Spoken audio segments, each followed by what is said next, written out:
Yo, what up, Toshi here. I do have a question to ask before we do actually hop into the contents of the video.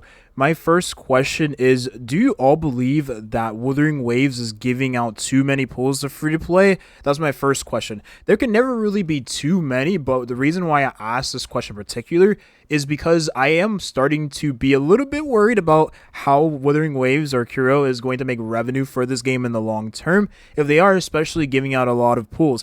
You clicked on this video because I did say they were giving out quite a bit of pulls, because they are. They've already given out so much in the first version of the game, which is typical, right? The game did launch. They're trying to have a lot of retention with players in the game overall, so it makes a lot of sense to give out as many pulls as they were giving out in the beginning of the game. Talkie looks so cute. And the other question I do have to follow up on that is, if it is too much, what do you think is a reasonable amount to be given to the players overall, right? The bar, the minimum is like Genshin, and then Star Rail has given out more pulls, but to be honest, Star Rail is much like Wuthering Waves right now. I don't know why the game was hard to say. Wuthering Waves right now, because they are having 2 limited characters every patch as it stands right now currently, right? 2 brand new characters. Now, this could change. They could end up having reruns, or maybe they have 2 limited characters and then a rerun alongside those limited characters. We'll have to wait to see how this all turns out. I'm definitely curious on following up on this. But anyways, let's hop into the video because they are giving out quite a bit of pulls. Alright, so this brings me back, man, when I was covering this type of content on Star Rail. So we have the Wuthering Waves 1.1 version details in terms of the amount of pulls. This is an infographic made by the person at the bottom of the screen. Infographic going over the amount of pulls we're going to be receiving in the form of ASTRITE, the Lustrous, and the Radiant Tide. Of course, the Lustrous is this one here, the standard banner, and then the Radiant Tide is the one you'll be using for the limited banner. So we are receiving a total down here at the bottom total amount. We have 12,432,000 ASTRITE, and then we have 16 Radiant Tides, which equals 92 Radiant Tides if you do convert it, right? Because most people are going to use their ASTRITE on the Radiant Tides, of course, right? If you are not, they're kind of trolling on that one. This is including the shop reset, right? Because we haven't had a shop reset in this patch right now, aside from the launch of the game. That doesn't count as a reset. So we're going to have another shop reset. So we'll have 92 of the Radiant Tides, 21 of the Lustrous Tide, which is nice, by the way. I was definitely curious as to how much they were going to give to free-to-play, because I am definitely looking to get another 5-star weapon from the standard banner as soon as possible for another character.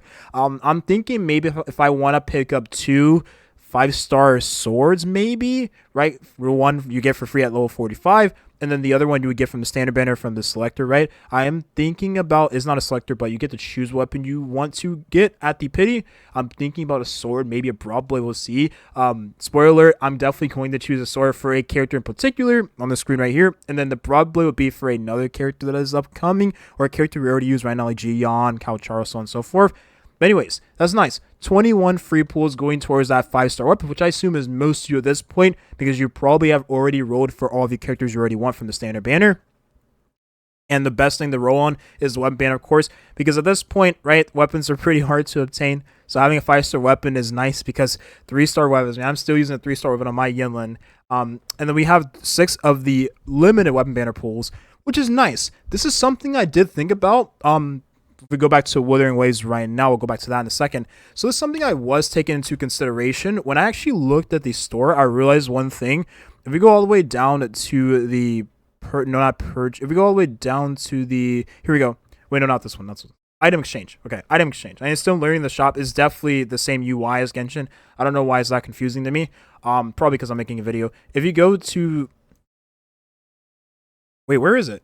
Okay, so it just disappears whenever you do buy it, but in the oscillated coral shop, where you do convert your corals, right, your star glitter, whatever you want to call it, to the pools, they do give out quite a bit of pools, not only in the form of Radiant Tides, right, the limited banner pools, they also give out the standard banner pools, typical, right, but they also give out the limited weapon pools, which is very nice. So in actuality, as a free-to-play, you are actually able to get a limited weapon pool without ever rolling on a banner eventually, right? So typically you're going to have a pity around 60, 65-ish, close towards 70, depending on how lucky you are, from the soft pity for the weapon banner and the character banner as well, right? So that means on average, it would take about, give or take, if they are giving, you know, more weapon banner pools in the future, take about 10, maybe 11 months, a year almost, for most free-to-play to get a limited weapon banner. That might not seem like a big deal, But think about this. Over the course of Genshin history, it's been 4 years, and free-to-play have never received weapon banner pools. Now, I do understand it does count as the same pool currency as limited banner pools, but in 4 years for Genshin, you could have had 4 weapons in those same years for Withering Waves, which is actually insane. That is 4 limited characters on your account that can have their own 5-star best in slot weapon. That's pretty huge, man. So it's pretty nice. That's pretty dope. I like it. And if you are a Lunite subscription player, which is a monthly pass, Welcome Moon, whatever you want to call it, you get an extra 18 pools, 20 pools, right? Nice. That is huge. Honestly, I think the best way to play this game right now is going to be the $5 subscription, just because Kuro Game has been killing it with just the reception to feedback. They've been killing it with I want to say customer supports. So far, they've been doing a great job at just being there, right? Just being there. That's like the most important thing when it comes to being a player of any game, is just hoping that the developers or even the people you're trying to reach for the game is just there. And Kuro Games has just been there. So it's very nice, right? So I don't mind giving $5 a month to show my support and dedication to the game long term, right? It's just $5, right? For me personally, because I live in, the United States, for me, it's just a coffee. I don't drink coffee anymore, but it's just a coffee. You go at Starbucks, $5. That's a month, right? Not like every day. And then the Battle Pass gives out 8 more pools, which I think the Battle Pass does have less value the longer you do end up playing the game. So I believe the Battle Pass is the best value you can get in the game in like the first 3 patches. But I would say after that point, you start to have a bunch more resources, you accumulate a bunch more. So Battle Pass does lose a little bit of value, and then you start looking at the pools it gives. Of course, the resources does give is nice, right? The 5-star echoes you can convert is nice too, don't get me wrong. But you are just looking for the pools at that point. And if you are someone who is rolling for every single character in the game, then you're looking for the resources it gives. Maybe you are min-max with your echoes, depends on the player, of course. Then it has value then. But to be honest, after the first 3 patches, it falls off, and then the Lunite subscription ends up just being the best value, which is still the best value overall, because you are getting an additional 20 on top. But still, don't get me wrong, 92 Radiant Tides for free-to-play is amazing. Let me just preface that as amazing. 21, like, regular Tide pools is nice, right? This is huge, because that means after about 3 patches, 4 patches, give or take, you're going to have a 5-star weapon from the standard banner. Now, this is just from this patch alone. Now, they continue giving out the gifts of Celestial Light, right? Which is the login bonus. If they continue giving out the login bonus, then you can expect to have these pools every patch, which is much like Starro. Starro does have a 10 pool for free every single patch.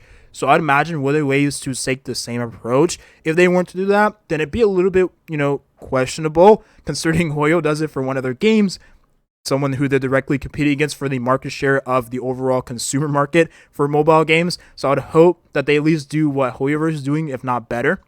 So we can expect to have this every patch in some way, shape, or form.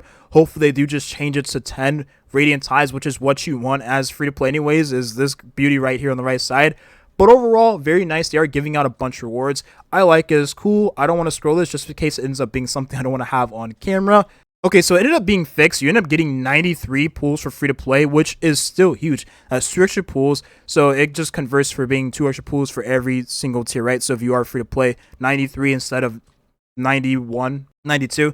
If you have the Lunite subscription, which is the monthly pass, this ends up being 2 more pools, cool. And the battle pass, right, with the Lunite subscription ends up being 2 more pools on top of that. So cool. Let me know in the comment section down below if the answer to my question you may have ends up being what you see eye to eye with me. If not, that's absolutely fine. At the end of the day, everyone is tied to their own opinion. If you believe Wuthering Waves should give out more pools, honestly, let me know that too as well. Thank you for watching and have a nice rest of your day. Peace.